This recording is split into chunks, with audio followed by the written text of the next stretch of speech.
Indo British advanced pain clinic నొప్పి మాయం surgery దూరం ఫర్ అపాయింట్మెంట్స్ 9155515563.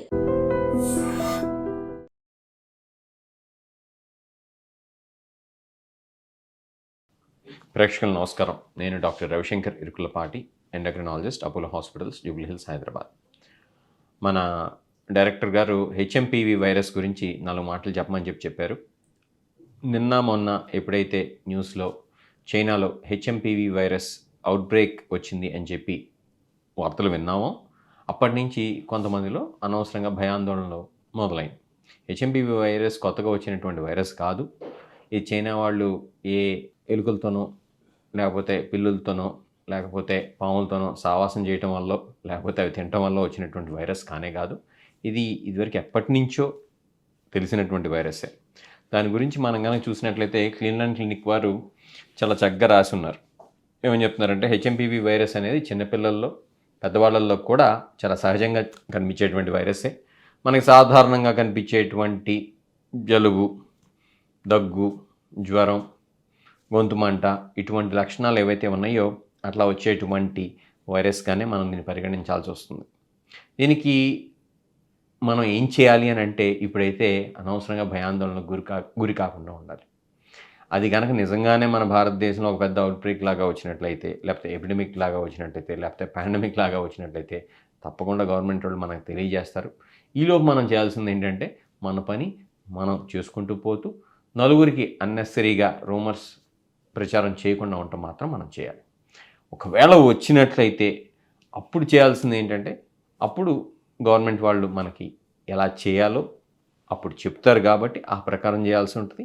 మనం కోవిడ్కి ఎలా అయితే పాటించామో అటువంటి కామన్ సెన్స్తో కూడినటువంటి నియమాలు పాటిస్తే సరిపోతుంది. ఎలాంటి నియమాలు అంటే చేతులు శుభ్రంగా కడుక్కుంటాం, దగ్గు జలుబు మనకు ఉంటే కనుక మిగతా వాళ్ళకి దూరంగా ఒక వారం రోజులు ఉంటాం.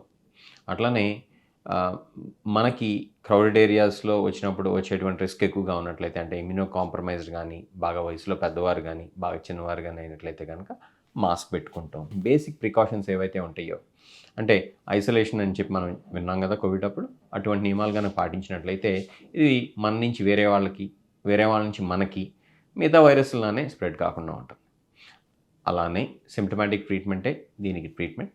అంటే జ్వరం లాంటిది వస్తే కనుక జ్వరంకి సాధారణంగా వాడేటువంటి పారాసెటమాల్, అట్లనే మీకు డిహైడ్రేషన్ కాకుండా ఫ్లూయిడ్స్ ఎక్కువగా తీసుకుంటాం.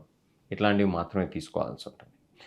అంతేగాని దీనికంటూ స్పెషల్ యాంటీబయాటిక్స్ అప్పుడు కనుక కోవిడ్ అప్పుడు కనుక ఎజిత్రోమైసిన్లు, టాక్సిసైకిన్లు వాడినట్టు వాడేయాలని చెప్పి ఊరికే వాటిని తెచ్చేసుకుని దాచిపెట్టుకోవాల్సినటువంటి అవసరం లేనేలేదు. ఇది దేవుడి దయ వల్ల ఎట్టి పరిస్థితుల్లో కోవిడ్ లాగా అవ్వదని చెప్పి నేను అనుకుంటున్నాను. దీని గురించి ఎక్కువగా ఆలోచించకపోవడం కూడా మంచిది. కాకపోతే మనం మిగతా వైరస్లకి ఎలా అయితే జాగ్రత్తలు పాటిస్తున్నామో అంటే మనం ఇంతకుముందు చెప్పుకున్నటువంటి బేసిక్ ప్రికాషన్స్ ఏవైతే ఉన్నాయో అంటే చేతులు కడుక్కుంటాం, అట్లనే మాస్కులు పెట్టుకుంటాం, అట్లానే మనకు గనక అట్లాంటి లక్షణాలు ఉంటే కనుక నలుగురిలో తిరగకుండా ఉంటాం. ఇట్లాంటివి పాటిస్తే సరిపోతుంది. మన యూనియన్ గవర్నమెంట్ మన గవర్నమెంట్ వాళ్ళు మినిస్ట్రీ ఆఫ్ హెల్త్ వాళ్ళు కూడా దీని గురించి ఒక స్టేట్మెంట్ ఇచ్చారు.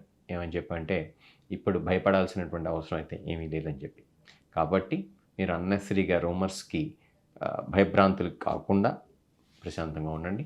ఇది మనకి రాదు, ఇది ఎపిడమిక్ ప్రపోర్షన్లో అవుట్బ్రేక్ ప్రపోర్షన్లో రాదని చెప్పి నేను ఆశిస్తున్నాను. Take care.